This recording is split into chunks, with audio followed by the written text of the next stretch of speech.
Halo bunda-bunda semua, perkenalkan saya Dr. Nurul Fikriani SPOG, dokter kandungan di Rumah Sakit Cempaka Az-Zahra.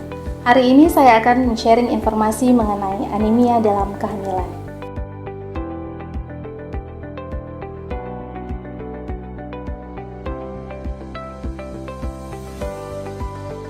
Apa itu anemia dalam kehamilan? Yaitu keadaan di mana kadar hemoglobin ibu hamil di bawah nilai normal. Pada kehamilan trimester 1 dan trimester 3, nilai normal kadar hemoglobin yaitu di atas 11 gram per desiliter. Sedangkan pada kehamilan trimester 2, yaitu usia kehamilan antara 13 sampai 27 minggu, kadar hemoglobin normal harus di atas 10,5 gram per desiliter. Apabila bunda-bunda mengalami penurunan kadar hemoglobin di bawah normal, itu artinya bunda-bunda menderita anemia dalam kehamilan. Di Indonesia, angka kejadian anemia dalam kehamilan cukup tinggi, yaitu mencapai 48,9%. Itu artinya hampir 5 dari 10 wanita hamil di Indonesia menderita anemia dalam kehamilan, yang penyebab paling sering karena kekurangan zat besi. Selain itu, dapat juga diakibatkan oleh perdarahan serta penyakit kronik lainnya seperti gangguan ginjal. Untuk itu, saat kehamilan, ibu hamil semua harus mengkonsumsi makanan yang mengandung kadar zat besi yang tinggi.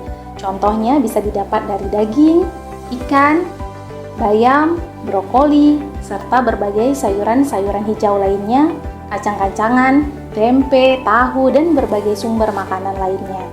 Selain itu, penting bagi bunda-bunda semua untuk turut mengkonsumsi suplemen zat besi selama kehamilan. Kenapa anemia dalam kehamilan harus dideteksi sedini mungkin? Karena dia memiliki pengaruh buruk baik itu untuk ibu hamil maupun untuk janin yang dikandungnya. Adapun pengaruh anemia bagi ibu hamil adalah yang pertama, bisa mencetuskan kontraksi sebelum waktunya sehingga terjadi persalinan prematur, dapat memicu terjadinya perdarahan pasca persalinan, serta ibu-ibu hamil juga beresiko terkena infeksi pada masa nifas.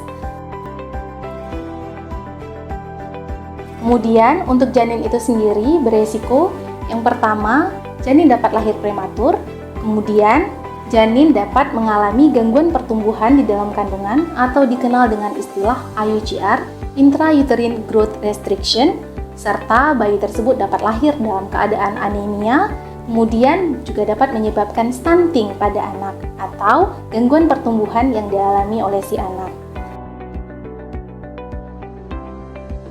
Untuk itu, selama hamil, bunda-bunda sekalian tidak hanya harus melakukan pemeriksaan USG, tetapi juga wajib melakukan pemeriksaan kadar hemoglobin untuk bisa mendeteksi apabila terjadi penurunan kadar hemoglobin dari normal. Jika bunda-bunda semua memiliki kadar HB di bawah normal, maka harus segera melakukan pemeriksaan ke dokter kandungan agar dicari tahu apa penyebab anemia pada bunda, serta bunda-bunda dapat mendapatkan penanganan yang tepat. Demikian informasi mengenai anemia dalam kehamilan. Semoga bunda semua dalam keadaan sehat. Assalamualaikum warahmatullahi wabarakatuh.